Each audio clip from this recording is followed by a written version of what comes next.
Konnichiwa. Genki desu ka? Anime wa suki desu ka? Alright. My Japanese isn't very good yet.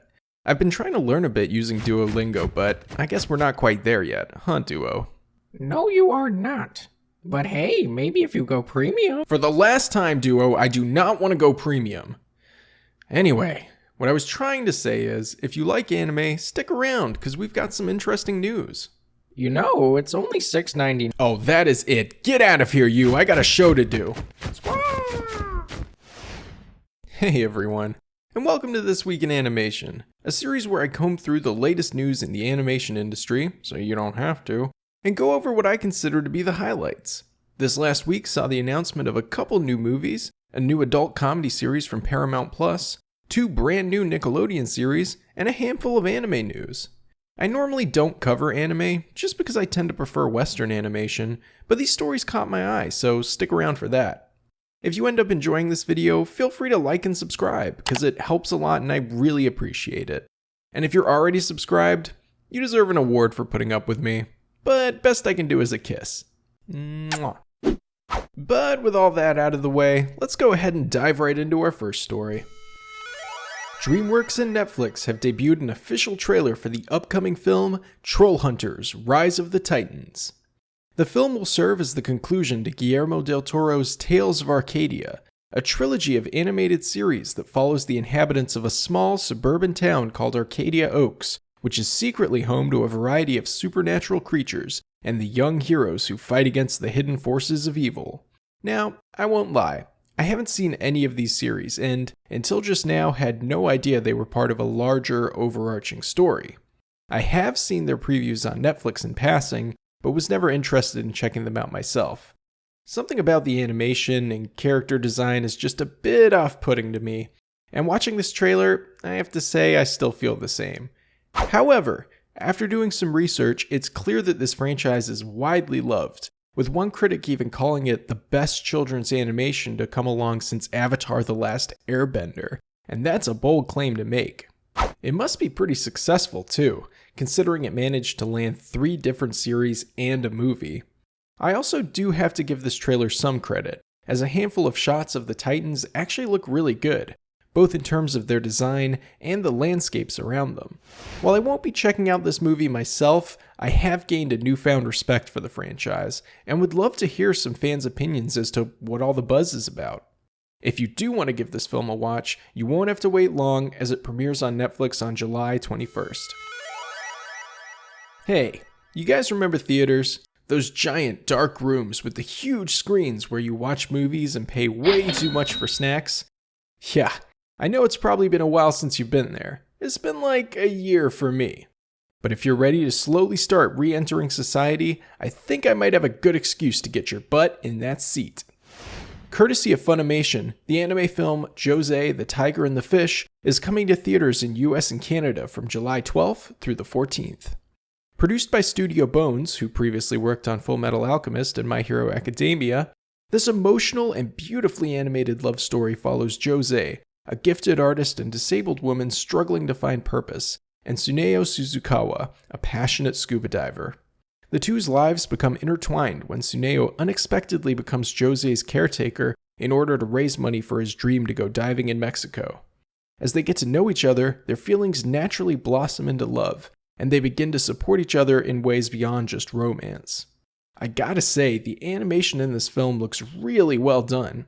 The soft yet intricate backgrounds contrast beautifully against the comparatively sharp and simple character art, and somehow manage to communicate the emotional tone of the movie.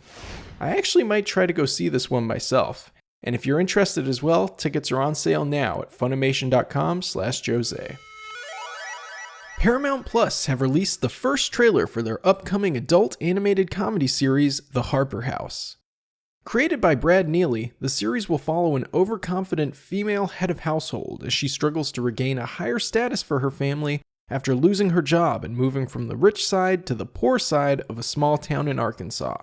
In the meantime, to save money, they've moved into an inherited Victorian fixer-upper, the historic Harper House.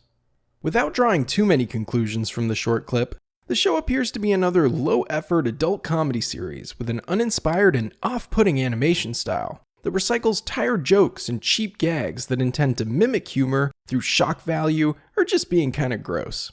With a boring premise and cast of what appear to be thoroughly uninteresting characters, I think it's safe to say I could not be less interested in this upcoming series. I know I'm being a bit harsh on a series that hasn't even come out yet, but with the countless number of artists and writers with unique and fascinating concepts for animated properties, I just think it's a shame that an idea like this gets the spotlight instead. If for some reason you do want to check out the Harper House, it'll be coming to Paramount Plus sometime later this year.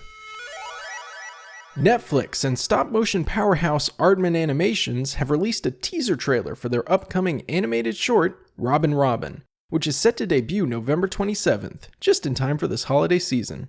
You'll recognize Aardman as the studio behind such classics as Wallace and Gromit and Chicken Run, or perhaps their more recent films like Early Man and Shaun the Sheep.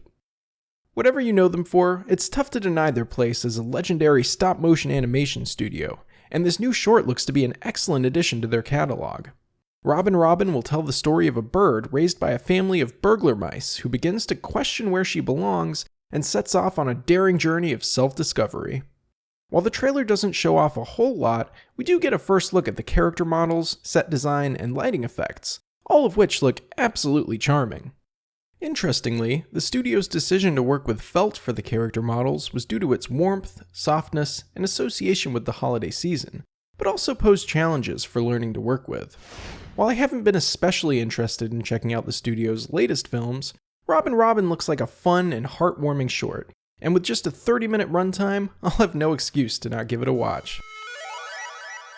Nickelodeon will be debuting their two brand new animated series, The Patrick Star Show and Middlemost Post, on Friday, July 9th.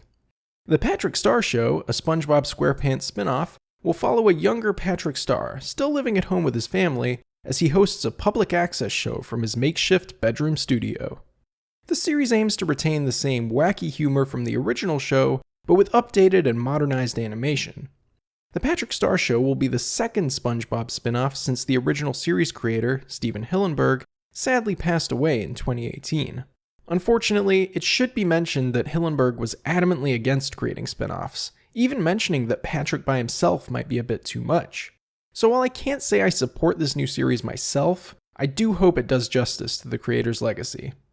Middlemost Post marks Nickelodeon's first original animated series in 5 years, and follows an anthropomorphized rain cloud, a brawny mailman, and their magical pet walrus as they deliver packages to the strange residents of Mount Middlemost.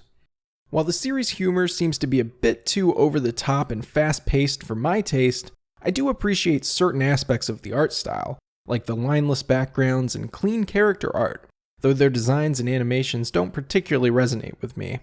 Now, I don't have anything inherently against animation intended for children, but I personally have very little interest in these new series. They seem to lack any kind of substance, and instead will rely on constant gags to entertain their audience. Still, being two brand new series from Nickelodeon, I thought they'd be worth mentioning. Adult Swim has released, what was I saying? Oh, Adult Swim has, what the heck is that? Huh? Whoa, what's happening? Ah, my yams! Where am I?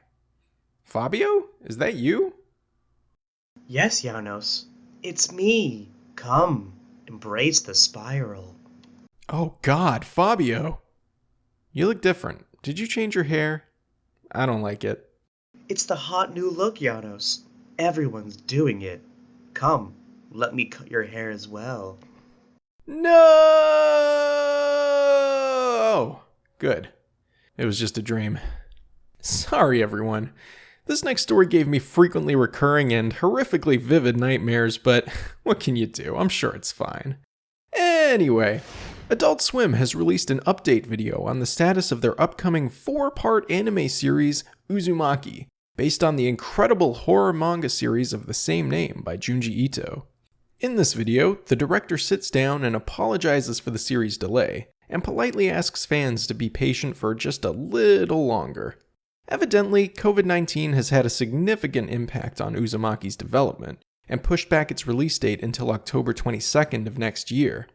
In addition to the apology, the video included a short clip from the beginning of the first episode, and personally, I think it looks great so far. The artists managed to retain the aesthetic of the original manga, even making use of cross-hatching for shading and detail work. The character animation is smooth and clean, and almost looks like a series of paper cutouts. And of course, the ever-present spirals, which is what Uzumaki translates to, are included all over the place, which help to convey a sense of unease and surrealism.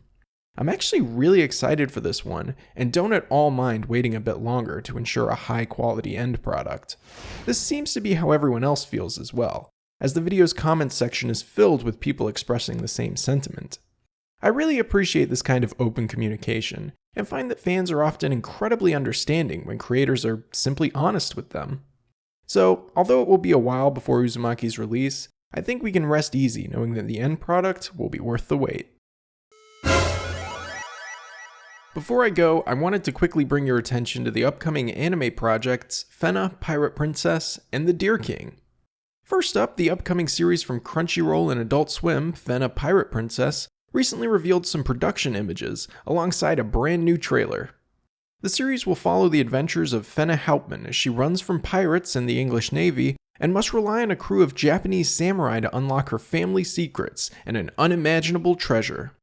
Based on the trailer, the series looks quite promising, and I always love getting a look at production images, especially these character sheets. Personally, I like Fena's design a lot, find the story to be interesting, and will definitely check out this series when it premieres on Adult Swim and Crunchyroll later this summer.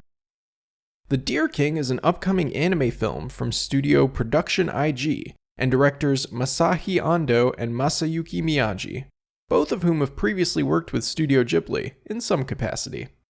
The film takes place in the years following a vicious war, where the Empire of Zol controls all land except the Fire Horse territory, where wild dogs that once carried the deadly black wolf fever continue to roam free. When a pack of dogs race through a Zol-controlled mine, Vaughn, an enslaved former soldier, and a young girl named Yuna are both bitten, but manage to escape as the sole survivors of the attack. Now free, the two seek out a simple and peaceful existence, but find themselves caught up in a larger struggle as the deadly disease once again runs rampant. I find the film vaguely reminiscent of Princess Mononoke, one of my favorite Ghibli films, which is somewhat unsurprising as one of the directors actually worked on it as a character designer. With an interesting premise, fleshed out world building, and appealing art style, I'll certainly be interested in checking this out when it debuts in America early next year. But how about you? Which of these upcoming projects are you most excited for? For me, it's gotta be Uzumaki and Robin, which, funny enough, could not be at more opposite ends of the spectrum. Do you think I was too harsh on the Harper House, or do you agree with my take? As always, thank you so much for watching, leave a like on this video if you enjoyed, and I'll see you all next time.